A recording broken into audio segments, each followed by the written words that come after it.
I'm Brien Schmauch, host of the college football podcast Complete BS, and we're here for Tailgate Talk, your quick rundown of the matchups, rivalries, and picks that you'll be talking about this weekend. Let's get into it.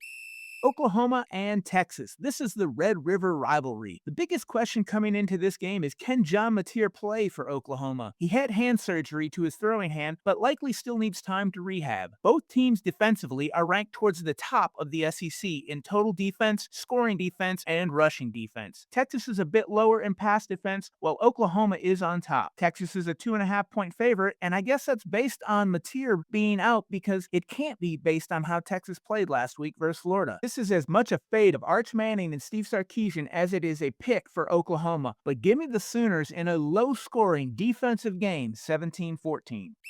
Florida at Texas A&M. Can Florida build on the momentum they got last week, upsetting then number 9 Texas? DJ Lagway played his best game of the season for the Gators, and maybe that's due to having Dallas Wilson in the lineup. Wilson made his debut last week and was outstanding. Texas A&M will counter with a balanced attack with Marcel Reed passing and Reuben Owens rushing. Defense travels, and for the Gators, their defense has played well all season. I expect them to have another strong outing and keep Florida in the game, but I think it's too much to ask Florida to play that good in back-to-back games. If this were in Gainesville, I might feel different, but it's not, so I've got Texas A&M 20-13.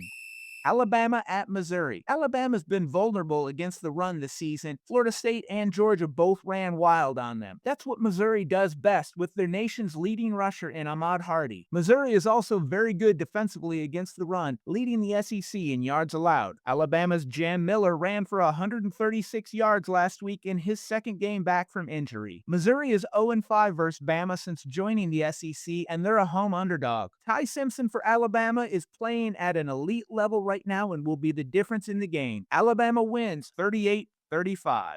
BYU at Arizona. And BYU is a 1.5 favorite on the road. Arizona's 4-1, but there isn't a solid win on their resume. They lost convincingly to Iowa State. BYU is 5-0, and they aren't blowing people out. They just keep winning games. BYU's balance, and specifically their running game powered by LJ Martin, gives BYU the win 34-31. Indiana at Oregon. The winner of this game should be in the playoffs, even if they suffer a loss later in the season. They're both undefeated right now. This game also has huge Heisman implications with Indiana's Fernando Mendoza and Oregon's Dante Moore. Can one of the quarterbacks have a huge game and a Heisman moment to put them on top of the race for the Heisman Trophy? Indiana is an underdog, getting 7.5 points, and these teams are a lot closer than just one touchdown. If you can get Indiana and 7.5 points, I like the play. Straight up though, I've got the Ducks, 31-27.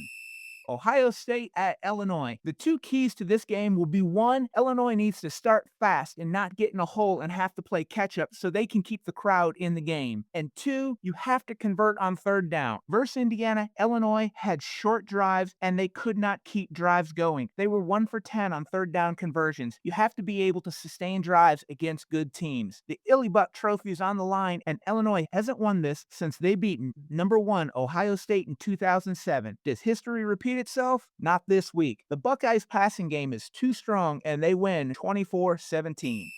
That's Tailgate Talk. I'm Brien Schmauch. For the full breakdown, check out the Complete BS podcast. We'll see you next Friday.